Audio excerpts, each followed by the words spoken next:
Hello hello hello hello hello hello.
Good afternoon everyone. तो आज हम लोग यूनिट 4 स्टार्ट करने वाले हैं। ठीक है। यूनिट 4 में डिविडेंड को डिविडेंड के बारे में बताया गया है कि डिविडेंड होता क्या है, कौन कितनी तरह से डिविडेंड हो सकते हैं, form of dividend and dividend policies. ठीक है। और डिविडेंड मॉडल्स। ठीक है, ये सारी चीजें हम लोग को डिस्कस करनी है यूनिट 4 में। वैसे आप लोग को थोड़ा बहुत तो आइडिया होगा कि भाई डिविडेंड होता क्या है। ठीक है। एक सेकंड। अभी मैं चैट बॉक्स डिसेबल कर रहा हूँ, लास्ट क्लास के एंड में 1 2 4 मिनट पहले फिर मैं इनेबल कर दूंगा। ठीक है। तो जिनकी भी अटेंडेंस रह जाएगी वो उस समय दे देंगे। तो डिविडेंड को हम लोग को यहाँ पे डिस्कस करना है, about dividend, types of dividend,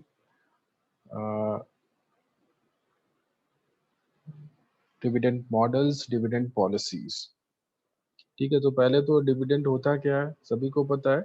अगर आप शेयर होल्डर हो, ठीक है, अगर आपने कोई सी भी कंपनी में के शेयर्स लिए हुए हैं और उस कंपनी को प्रॉफिट हो रहा है, तो जो भी शेयर होल्डर होगा, चाहे वो प्रेफरेंस शेयर होल्डर हो या इक्विटी शेयर होल्डर हो, उसको डिविडेंड मिलेगा अगर कंपनी को प्रॉफिट हो रहा है तो उस कंडीशन में। क्यों? क्योंकि भाई अगर आप इक्विटी शेयर्स लेते हो तो आपको ओनरशिप मिलती है, ओनरशिप मिलने के साथ साथ आपको प्रॉफिट में हिस्सा भी मिलता है। जो भी प्रॉफिट में हिस्सा होगा आपका, जो पार्ट होगा आपका प्रॉफिट को, इन्वेस्टर को जो भी प्रॉफिट का एक पार्ट जो भी मिल रहा होता है उसको डिविडेंड बोलते हैं। The term dividend refers to uh, refers to that part of profits of a company which is distributed by a company among its shareholders after execution of retained earning। retained earning आप लोग को पता ही है। uh, it मतलब पहले क्या करते हैं आप, जो भी प्रॉफिट होता है पहले से उसमें से इंटरेस्ट को माइनस करते हैं जो आपके डेट हैं।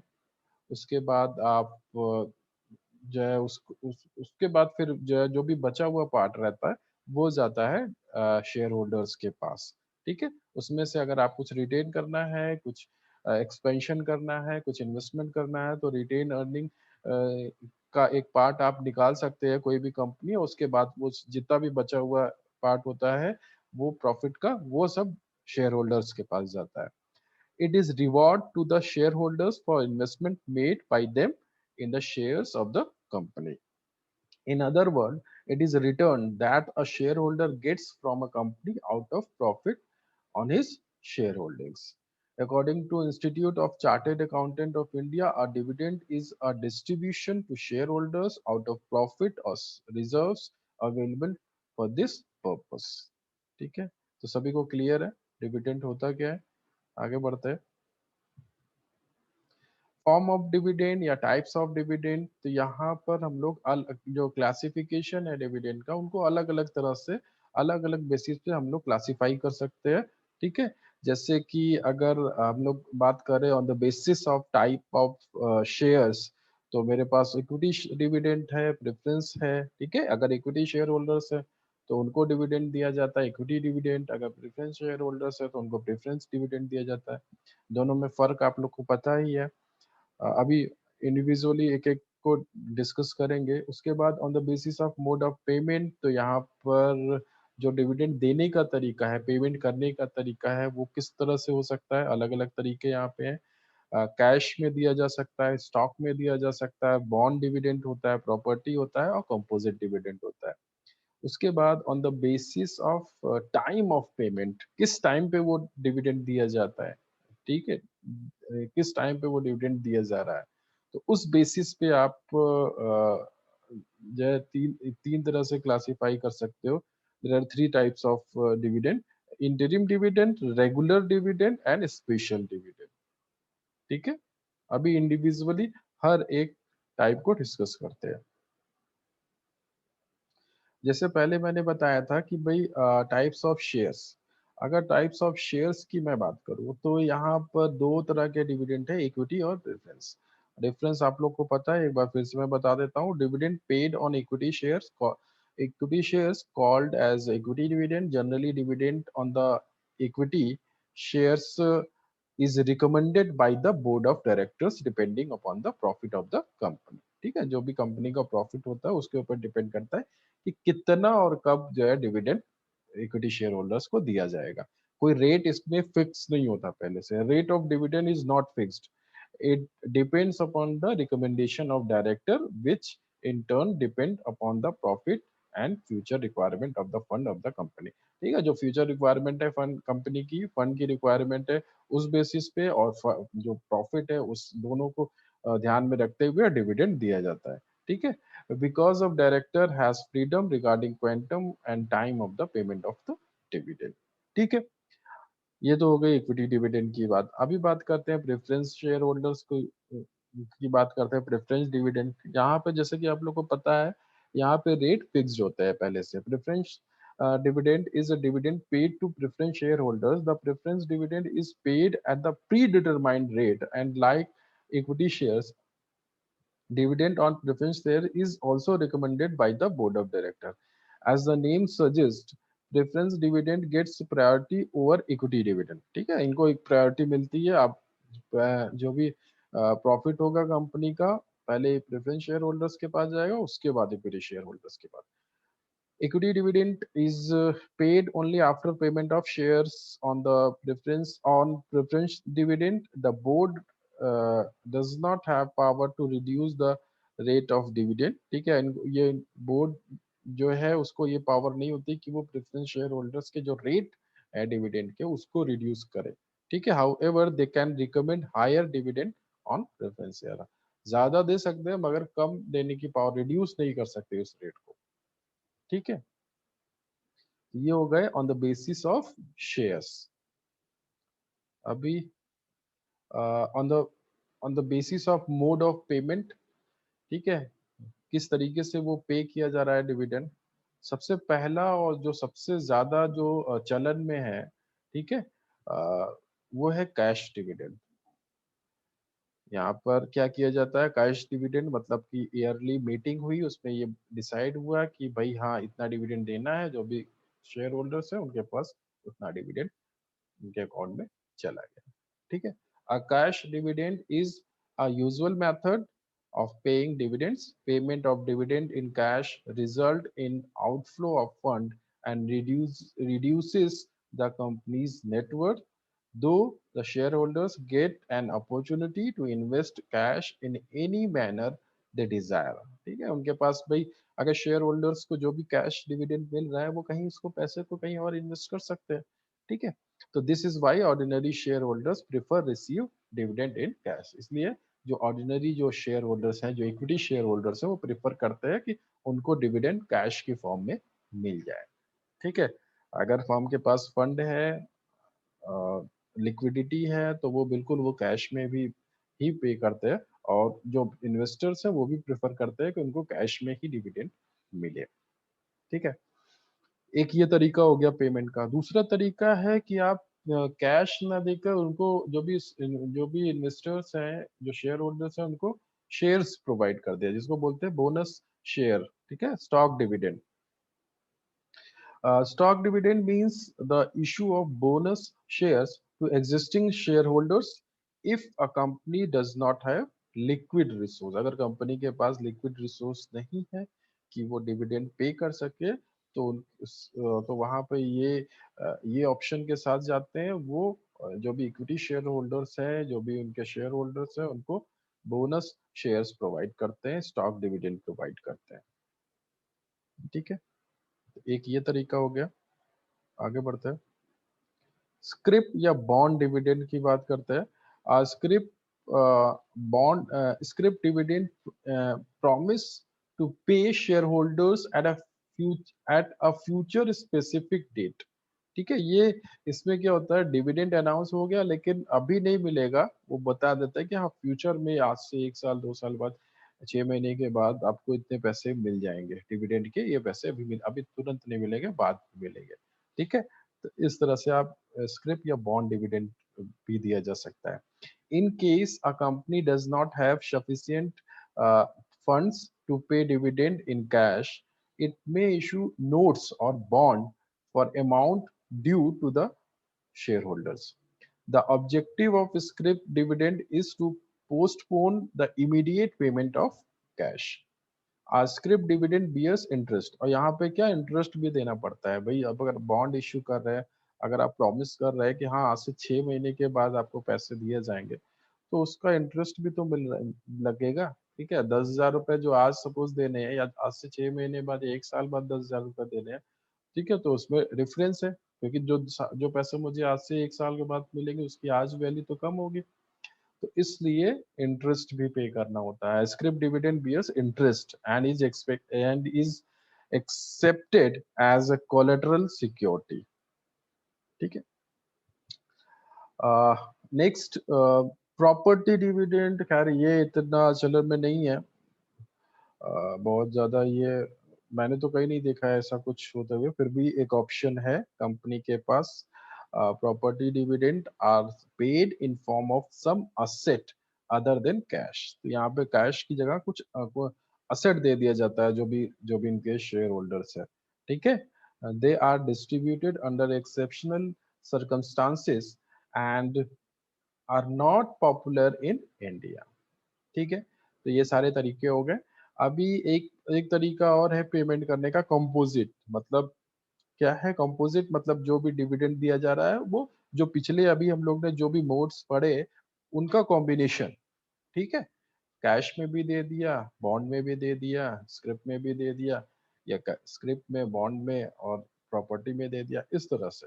when dividend is paid partially in the form of cash and partially in form of in other form.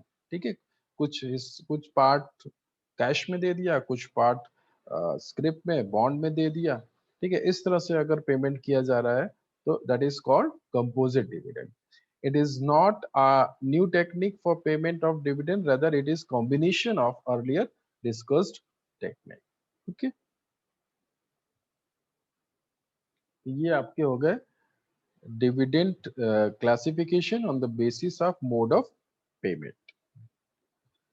अभी बात करते हैं on the basis of time of payment, मतलब किस टाइम पे डिविडेंड पे किया जा रहा है। ठीक है, किस टाइम पे वो डिविडेंड पे किया जा रहा है। तो सबसे पहले आपका है interim dividend.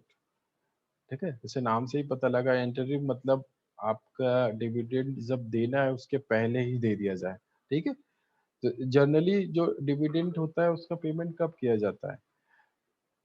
End of financial year. ठीक है, generally dividend is declare at the end of financial year, but sometime company पे dividend before it declare.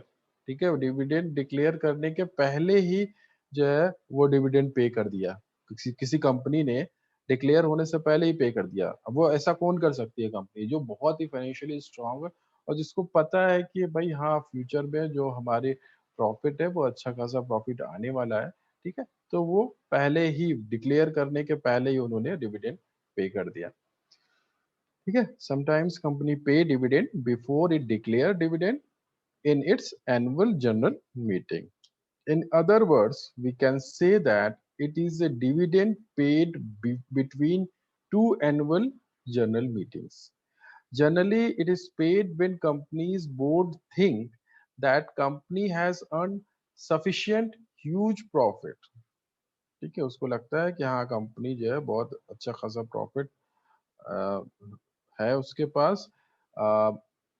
In such a case, directors should be very careful because at the end of the year, profit may be fall short than approval in the company's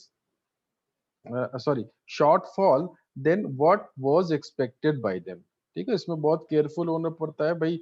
अगर मान लीजिए मैंने ये predict किया और बाद में कहीं कमी हो गई तो ठीक है, मैंने प्रेडिक्ट किया उस हिसाब से मैंने डिविडेंड दे दिया। ठीक है, लेकिन बाद में अगर प्रॉफिट उतना नहीं हुआ तो इसलिए बहुत केयरफुल होना चाहिए, होना पड़ता है इसमें। ठीक है, the interim dividend is paid by board by without being pre-approval in company's annual general meeting. However, later on when final dividend is declared in annual general meeting, interim dividend is adjusted. ठीक है, जब final meeting हो जाती है, जब ये declare हो जाता है डिविडेंड, तो फिर वो एडजस्ट किया जाता है। जैसा कि सपोज पहले जो है जो इंटरिम डिविडेंड दिया गया, ठीक है, सपोज कोई अमाउंट था, सपोज हर एक शेयर पे 50 रुपीज 50 रुपए डिविडेंड दिया गया। अभी जनरल मीटिंग हुई, वहां पर ये डिसाइड हुआ कि नहीं 50 नहीं 60 रुपए देना चाहिए डिविडेंड, 60 रुपीज डिविडेंड दिया जाना चाहिए। तो फिर वो एडजस्ट हो जाएगा, 10 रुपए और दे दिए जाएंगे। ठीक है, तो इस तरह से एडजस्टमेंट भी बाद में किया जाता है। interim dividend is adjusted and automatically gets approved. It is treated as advance payment of dividend. ठीक है, इसको इस तरह से ले सकते हैं कि भाई एडवांस पेमेंट ऑफ डिविडेंड है इंटरिम डिविडेंड को। ठीक है, आगे देखते हैं। जो दूसरा टाइप है वो है रेगुलर डिविडेंड। रेगुलर डिविडेंड भाई, जो रेगुलर डिविडेंड मतलब क्या दिया जाएगा? एक भाई मीटिंग होती है, एनुअल जनरल मीटिंग होती है, जो सभी जो भी इक्विटी शेयर होल्डर्स होते हैं, जो शेयर होल्डर्स होते हैं, बोर्ड ऑफ डायरेक्टर्स होते हैं, उनकी मीटिंग होती है। उसमें ये डिसाइड किया जाता है रेगुलर कितना डिविडेंड दिया जाएगा, और फिर वो जो है फिर वो डिविडेंड इन्वेस्टर्स को दे दिया जाता है, उसको बोलते हैं regular dividend. Regular dividend declared in annual general meeting is called as a regular dividend. Every year, company declare dividend in its annual general meeting. ठीक है, आगे बढ़ते हैं। Special dividend. स्पेशल डिविडेंड मतलब डिविडेंड के ऊपर, मतलब एक नॉर्मल डिविडेंड तो दिया जा रहा है मगर उसके ऊपर कुछ और डिविडेंड जब दिया जाता है। A sound dividend policy should be formed in such a way that rate of dividend should not be changed frequently year to year. ठीक है, मतलब जो साउंड जो डिविडेंड पॉलिसी है वो इस तरह से बनाई जानी चाहिए कि जो रेट ऑफ डिविडेंड है वो ज्यादा फ्लक्चुएट ना करे, ठीक है, ज्यादा उसमें चेंजेस ना हो। तो rate of dividend should be static. However, wherever there is any huge abnormal extra profit, अभी सपोज किसी साल बहुत ही अच्छा खासा प्रॉफिट हो गया, एबनॉर्मल प्रॉफिट हो गया, एक्स्ट्रा प्रॉफिट मिल गया कंपनी को, then company should declare it as special dividend. तो कंपनी उसको किस तरह से डिक्लेयर करेगी? स्पेशल डिविडेंड की तरह डिक्लेयर करेगी। नॉर्मल डिविडेंड तो जो मिल रहा है उसके साथ में स्पेशल डिविडेंड डिक्लेयर करते हैं, ठीक है। जब कुछ एबनॉर्मल प्रॉफिट होता है, जो कुछ एक्स्ट्रा प्रॉफिट होता है, तो उसके लिए, so that the share holders do not expect for the same in each year. तो अभी क्या है, शेयर होल्डर्स वो ऐसा नहीं एक्सपेक्ट करेंगे कि वो चीज हर साल उसको मिलेगी, ठीक है। वो एक्सपेक्ट क्या करेंगे, जो रेट पे उनको रेगुलर जो रेट पे उनको मिलता आ रहा है, वो वही एक्सपेक्ट करेंगे। हाँ, 15% डिविडेंड जो हमको मिलता आ रहा है, सपोज 50% मिल रहा है तो 15% मिलेगा। सपोज किसी साल 15% मिला और 10% एक्स्ट्रा स्पेशल डिविडेंड मिल गया, तो वो ये नहीं एक्सपेक्ट करेंगे कि नेक्स्ट ईयर भी उनको वो 10% मिलेगा, ठीक है। So that the shareholders do not expect for the same in each year. The basic purpose of this special dividend is to convey the shareholders that this is special dividend and will not be paid every year. ठीक है, इसीलिए इसको थोड़ा सा अलग दिया जाता है कि भाई आप ये समझ लो कि भाई ये इस साल तो मिल गया, लेकिन ये हर साल नहीं मिलने वाला, क्योंकि एबनॉर्मल कुछ एक्स्ट्रा प्रॉफिट मिल गया था कंपनी को। अब वो उम्मीद ऐसा नहीं है कि भाई नेक्स्ट ईयर वो चीजें होंगी, वो इतने प्रॉफिट मिलेगा, ठीक है। तो इसलिए उसकी वो केवल वो ऐसा शेयर होल्डर्स को उम्मीद नहीं रखनी चाहिए कि वो स्पेशल डिविडेंड उनको हर साल मिलेगा, ठीक है। आगे बढ़ते हैं। अच्छा, ये हो गए आपके पूरे क्लासिफिकेशंस, टाइप्स हो गए आपके डिविडेंड के कि अलग अलग बेसिस पे ये टाइप्स थे, क्लासिफिकेशंस थे डिविडेंड के, ठीक है। अभी बात करते हैं डिविडेंड पॉलिसी की। ये बहुत इंपॉर्टेंट है डिविडेंड पॉलिसी, ठीक है, बहुत इंपॉर्टेंट चैप्टर है। द टर्म डिविडेंड पॉलिसी मतलब कंपनी की डिविडेंड पॉलिसी जो डिसीजन लेने होते हैं, वहाँ पे कौन कौन से फैक्टर्स हैं जो डिविडेंड पॉलिसी को अफेक्ट करते हैं, ठीक है। यहाँ पे बहुत सारे मॉडल्स है, तो वो सारी चीजें हम लोग को यहाँ पर देखनी है, पढ़नी है। तो the term dividend policy refers to the policy uh, concerning quantum of profit to be distributed as dividend. The concept of dividend policies implies that companies, through their board of directors, evolve a pattern of dividend payment which has a bearing on future action। तो जो pattern होता है भाई dividend payment का, वो यहाँ पे decide किया जाता है कि भाई कब पेमेंट किया जाएगा डिविडेंड को, कितना अमाउंट किया जाएगा, प्रॉफिट का कितना पार्ट पेमेंट किया जाएगा, ठीक है। वो भी, हाँ, प्रॉफिट अगर जा रहा है उसमें सब कुछ थोड़ी ना, सब कुछ डिविडेंड में थोड़ी ना जाता है। तो वो सारा पैटर्न तय करते हैं कि भाई यहाँ कितना डिविडेंड जो भी उनके शेयर होल्डर्स है उनको दिया जाएगा, ठीक है। तो वो डिपेंड करता है कंपनी की पॉलिसी के ऊपर, तो वो किस तरह से पेमेंट करना चाहते हैं। यहाँ पे जैसे कि अलग अलग तरीके होते हैं, अलग अलग टाइप्स है यहाँ पे डिविडेंड पॉलिसीज के जो रेगुलर डिविडेंड पॉलिसी होते हैं, यहाँ पे स्टेबल डिविडेंड पॉलिसी होती है, यहाँ पे इरेगुलर डिविडेंड पॉलिसी होती है, और नो डिविडेंड पॉलिसी हो सकती है, ठीक है। तो अभी देखते हैं इसको इंडिविजुअली, हर एक पॉलिसी। पहले हम लोग बात करते हैं रेगुलर डिविडेंड पॉलिसी। जैसे नाम से ही पता लग रहा है, regular dividend policy, payment of dividend is usual rate is termed as regular dividend, मतलब एक रेट पे आपको मिल रहा है, ठीक है, dividend. The investor such as, मतलब जो थोड़ा कंजर्वेटिव इन्वेस्टर्स हैं, जो जिनको ऐसा लग रहा है कि बहुत ज्यादा रिस्क नहीं लेना चाहिए, तो वो इस तरह के स्टॉक में इन्वेस्ट करते हैं, ठीक है। जैसे retired person, widows and other economical जो वीकर पर्सन है, तो वो प्रेफर करते हैं इस तरह के स्टॉक में इन्वेस्ट करना कि भाई हाँ, ये कंपनी है, ये कंपनी हमको रेगुलर जो है डिविडेंड तो देगी ही देगी, ठीक है।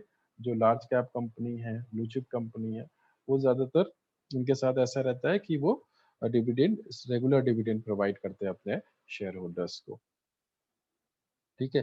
तो बहुत ज्यादा भी नहीं देंगे, लेकिन एक रेगुलर पेमेंट मिलेगा, एक फिक्स रेट होगा कि हाँ इस रेट से आपको डिविडेंड मिल जाएगा।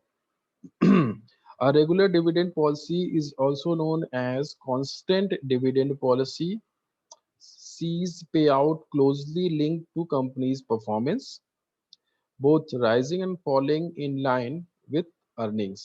This often involves setting a payout rate. For example, a payout rate of 20% would mean shareholder will collectively receive 20% of company's earning each year. ठीक है, whether 20% of 10,000 pound profit or 20% of 10 million pound profit. ठीक है, तो यहाँ पर क्या है, company को एक जो इन्वेस्टर्स है उनको एक फिक्स रेट से जो है डिविडेंड मिलता रहता है। सब जैसे यहाँ पे एग्जांपल दिया, अगर 10,000 पाउंड का प्रॉफिट हो रहा है तो 10%, 20% ऑफ 10,000 पाउंड, अगर 10 मिलियन का प्रॉफिट हो रहा है तो 20% ऑफ 10 मिलियन। ठीक है, तो इस तरह से रेगुलर डिविडेंड पे किया जाता है। एडवांटेजेस क्या है रेगुलर डिविडेंड पॉलिसी के? बिल्कुल ट्रस्ट होता है, इन्वेस्टर का ट्रस्ट होता है। It establish a profitable record. एक तो कंपनी अपना रिकॉर्ड, प्रॉफिटेबल रिकॉर्ड बना मेंटेन करती है कि भाई हाँ हर साल इन्होंने इतना पर रेट से एक रेगुलर डिविडेंड प्रोवाइड किया अपने इन्वेस्टर्स को। ठीक है, तो it establishes a profitable record for of the company. It create confidence among the share holder. बिल्कुल, आप जो शेयर होल्डर्स होंगे उनके कॉन्फिडेंस होगा, ट्रस्ट होगा कि भाई हाँ ये कंपनी है जो एक रेगुलर रेट से, एक कांस्टेंट रेट से जो आपको डिविडेंड प्रोवाइड कर रहे हैं, और जो वहाँ पर रिस्क कम है। ठीक है, तो जो भी थोड़े कंजर्वेटिव या जो बहुत ज्यादा रिटर्न नहीं चाहते लेकिन बहुत ज्यादा रिस्क भी नहीं लेना चाहते, वैसे शेयर होल्डर्स इधर इन्वेस्ट कर सकते हैं। It aid to long term financing and renders financing easier. तो ये चीज देखिए, ये चीज कंपनी के लिए भी बेनिफिशियल है कि अगर उसकी इमेज इस तरह से बनी हुई है मार्केट में, तो अगर उसको सपोज फ्यूचर में फाइनेंस की जरूरत है, फंड की जरूरत है, तो उसको बहुत आसानी से पैसे मिल जाते हैं, बहुत आसानी से वो फंड रेज कर सकते हैं। ठीक है, क्योंकि लोगों का ट्रस्ट है, लोग विश्वास करते हैं उस कंपनी के ऊपर, और आसानी से फिर उनको वो फंड, अगर जब भी वो सपोज इक्विटी के थ्रू फंड रेज कर रहे हैं, डेट के थ्रू फंड रेज कर रहे हैं, कैसे भी करके फंड रेज कर रहे हैं, वो आसानी से उनको वो पैसे मिल जाएंगे। लास्ट में इस it stabilize the market value of shares. ठीक है, अगर आप पे ट्रस्ट है कंपनी पे तो बिल्कुल, तो जो है जो उसका जो भी जो स्टॉक है, ठीक है, वो लोग खरीदना चाहेंगे, उसको होल्ड करना चाहेंगे। ठीक है, तो इसकी वजह से क्या होगा, जो भी मार्केट वैल्यू है शेयर की वो भी स्टेबल रहेगी, स्टेबल बनी रहेगी। फ्लक्चुएशंस कब होते हैं, जब बहुत ज्यादा, जब स्टॉक्स में खरीदे बेचे जाते हैं, जिसको बहुत ज्यादा, अगर सेलिंग ज्यादा हो रही है तो प्राइसेस गिरने लगते हैं, लोग ज्यादा खरीद रहे हैं, डिमांड में है, तो उसके प्राइसेस बढ़ने लगते हैं। ये भी एक फैक्टर है, बहुत सारे फैक्टर वैसे होते हैं, लेकिन ये भी बहुत इंपॉर्टेंट फैक्टर है कि भाई कितने लोग खरीद रहे हैं उस शेयर को, कितने लोग बेच रहे हैं, और उस बेसिस पे भी उसके मार्केट वैल्यू डिसाइड की जाती है। एक मिनट, आप लोग इसको पढ़िए, मैं बस एक मिनट।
तो हम लोग बात कर रहे थे रेगुलर डिविडेंड पॉलिसी की। अभी आगे नेक्स्ट जो पॉलिसी है वो है stable dividend policy.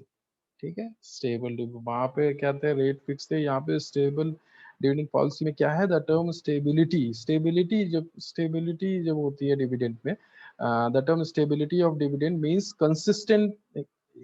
Consistency or lack of variability in the stream of dividend payments. In more precise terms, it means payment of certain minimum amount of dividend regularly. ठीक है, यहाँ पर क्या हो रहा है कि जो मिनिमम अमाउंट है वो रेगुलर बेसिस पे दिया जा रहा है। ठीक है, किसी भी कंडीशन में, किसी भी सिचुएशन में। ठीक है, even if companies earning fluctuate from year two year, it's dividend should not. ठीक है, कंपनी जो है का जो भी अर्निंग है, जो प्रॉफिट है, वहां पे फ्लक्चुएशन हो रहा है, ऊपर नीचे हो रहा है, मगर डिविडेंड वहां पर फ्लक्चुएशन नहीं है, वो वहां पर एक स्टेबल इनकम मिल रही है लोगों को। This is because share holders generally value stable dividend more than fluctuating ones. Advantages क्या है? Stable dividend policies advantages to both the investors and the company on account of following. कौन कौन से हैं advantages? It stabilize the market value of share. ठीक है भाई, ये मार्केट वैल्यू आपके शेयर की बिल्कुल स्टेबलाइज करेगा, ये सारी चीज, ये पॉलिसी। ठीक है, अगर स्टेबल इनकम मिल रही है लोगों को। It create confidence among investors. ठीक है, it meet requirement of institutional investors who prefer companies with stable dividend. देखिए, अलग अलग तरह के इन्वेस्टर्स होते हैं। कुछ होते हैं रिटेल इन्वेस्टर्स, कुछ होते हैं इंस्टीट्यूशनल इन्वेस्टर्स। ठीक है, नॉन इंस्टीट्यूशनल इन्वेस्टर्स, एचएनआई जिनको बोलते हैं। ठीक है, अलग अलग तरह के इन्वेस्टर होते हैं, वो डिपेंड करता है वो कितना इन्वेस्ट कर रहा है। रिटेल इन्वेस्टर जो 2 लाख रुपए से कम इन्वेस्ट करते हैं, उसको रिटेल इन्वेस्टर्स बोलता है। ठीक है, तो वही बात कर रहे हैं यहाँ पर कि जो इंस्टीट्यूशनल इन्वेस्टर्स है, जो जिनके सबसे ज्यादा, जो मतलब कि जैसे कि हम लोग कोई फाइनेंशियल इंस्टीट्यूट की बात करें, जैसे कि बैंक हो गए, या फिर म्यूचुअल फंड कंपनी हो गई, या फिर आपके जो भी इंश्योरेंस कंपनीज हो गए, ये लोग जो इन्वेस्ट करते हैं इनको बोलते हैं इंस्टीट्यूशनल इन्वेस्टर्स। तो ये उनकी बात कर रहा है। तो वो लोग प्रेफर क्या करते हैं, जहाँ पे स्टेबल इनकम प्रोवाइड की जाए। क्यों? अरे क्योंकि भाई जो पैसे हैं बैंक के, उन्होंने भी किसी से डिपॉजिट किए हुए हैं अपने कस्टमर के, इंश्योरेंस कंपनी ने भी लिए हुए हैं। ठीक है, तो वो बहुत ज्यादा रिस्क नहीं लेना चाहते, वो ऐसा चाहते हैं कि ऐसा जगह इन्वेस्ट किया जाए जहाँ पे स्टेबल इनकम मिले। ठीक है, तो इसलिए ये इनकी ऐसे जो भी ऐसी कंपनीज जहाँ पे स्टेबल डिविडेंड पॉलिसी है, ये उनको प्रेफर करता है। ठीक है, तो it meets the requirement of institutional investors who prefer companies with stable dividend. Last में है, it improve credit standing and makes financial easier. ठीक है, बिल्कुल, अगर आपका स्टेबल डिविडेंड पॉलिसी है तो बिल्कुल आपके लिए फंड रेज करना आसान होगा। जब भी आपको फंड की जरूरत होगी, आप आसानी से फंड रेज कर सकते हैं। ठीक है, अभी थर्ड जो पॉलिसी है वो इरेगुलर। नाम से पता लग रहा है इरेगुलर, मतलब रेगुलर पेमेंट नहीं मिल रहा है, प्रॉब्लम है, कंपनी में प्रॉब्लम है, वहाँ पे अर्निंग भी सर्टेन नहीं है। ठीक है, प्रॉफिट में बहुत ज़्यादा फ्लक्चुएशन है। सपोज शॉर्ट कैप कंपनीज हैं, जो छोटी मोटी कंपनीज हैं। ठीक है, तो वो इस तरह की उनकी डिविडेंड पॉलिसी होती है। Some companies follow irregular dividend payment on the account of following. क्या क्या वजह हो सकते हैं उसके इरेगुलर डिविडेंड पॉलिसी के? Uncertainty of earning, unsuccessful business operations, जो उनके बिजनेस ऑपरेशंस है वो अनसक्सेसफुल है। ठीक है, उनको प्रॉफिट उनको ठीक से नहीं आ रहा है, या बहुत अनसर्टेनिटी है प्रॉफिट में। लैक ऑफ लिक्विड रिसोर्सेज, उनके पास लिक्विड रिसोर्सेज अवेलेबल नहीं है। Fear of adverse effect of regular dividend on financial standing of the company. तो यहाँ पर बहुत ज़्यादा फाइनेंशियली जो कंपनी स्ट्रांग नहीं है, जिनको जो फ्यूचर है वो बहुत अनसर्टेन है। फ्यूचर में क्या प्रॉफिट होगा वो जो है उतना क्लियर नहीं है उनको। ठीक है, तो वो क्या करेंगे भाई, अगर प्रॉफिट भी हो रहा है तो उसको ज्यादा तो वो रिटेन करना चाहेंगे, जिससे कि वो आगे इन्वेस्ट कर सके, या फ्यूचर में जो प्रॉब्लम हो उसके लिए वो रख सके। तो इसलिए वो डिविडेंड उतना रेगुलर बेसिस पे नहीं पे कर पाते हैं।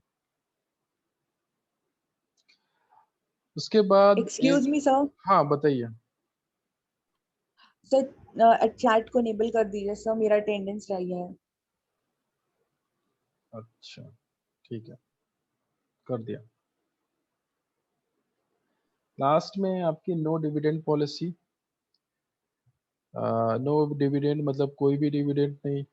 तो वही है, जिसको लग रहा है कि भाई हाँ डिविडेंड्स देने से बेटर है कि हम लोग एक्सपेंशन के लिए जाए, या उनकी जो फंड की रिक्वायरमेंट है वो बहुत ज़्यादा है फ्यूचर में, या नेक्स्ट ईयर उनकी फंड की रिक्वायरमेंट ज़्यादा है, वो एक्सपेंशन या ग्रोथ के लिए जा रहे हैं, तो वो वहां पर वो इस पॉलिसी के साथ जाते हैं, no dividend policy. A company may follow a policy of paying no dividend presently because of its unfavourable working capital, जो पोजीशन होती है वो फेवरेबल नहीं है सपोज, ठीक है, और on account of requirements of fund for future expansion and growth, तो वहां पे वो नो डिविडेंड पॉलिसी के साथ जाता है।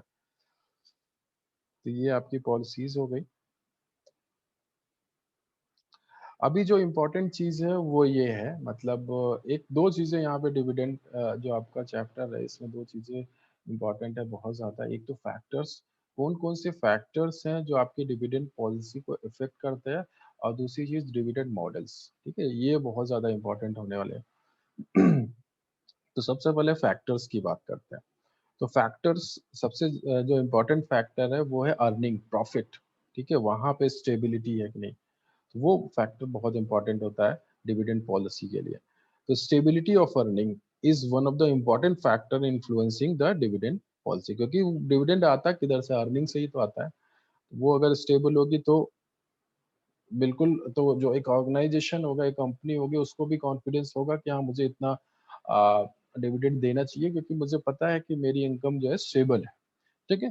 तो if earning are relatively stable the firm is in better position to predict what its future earning, उसको आसान होता है कि हाँ फ्यूचर में कितना प्रॉफिट होगा, वो प्रेडिक्ट कर सकते हैं आराम से what is future earning will be, and such companies are more likely to pay out a higher percentage of its earning in dividend than concern with concern which has fluctuating earning।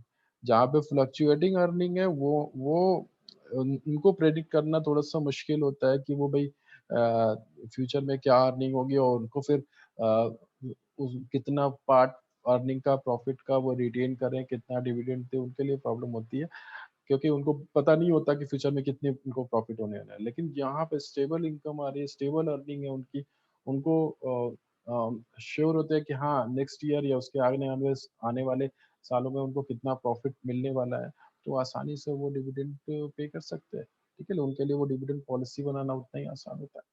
तो सबसे जो important factor वो क्या है, stability of earning. उसके बाद है financing policy of the company, जो फाइनेंस की अगर सब जरूरत है तो वो किस तरह से उस फाइनेंस को जो कौन कौन से सोर्सेस को यूज कर रहा है, ठीक है, तो वो चीज बहुत इंपॉर्टेंट होता है। फाइनेंसिंग पॉलिसी जो होती है कंपनी की, डिविडेंड पॉलिसी में be affected and influenced by the financing policy of the company. If company decide to meet its expense from its earning, suppose company कहती है कि भाई जो इनके एक्सपेंस है उसको अर्निंग से उनको जो है अर्निंग के थ्रू उन एक्सपेंसेस को पूरा करना है, तो क्या होगा, उसका फर्क पड़ेगा बिल्कुल डिविडेंड पर। Then it will then it will have to pay less dividend to share holders.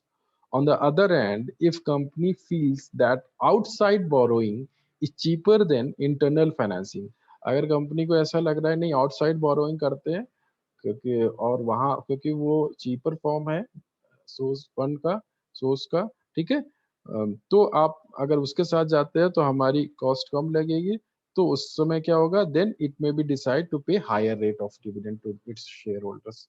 तो वही है कंपनी की फाइनेंसिंग पॉलिसी कैसी है, उस पर भी डिपेंड करता है कि कितना जो है डिविडेंड पे किया जाएगा। दस the internal financing policy of the company influence the dividend policy of the business firm.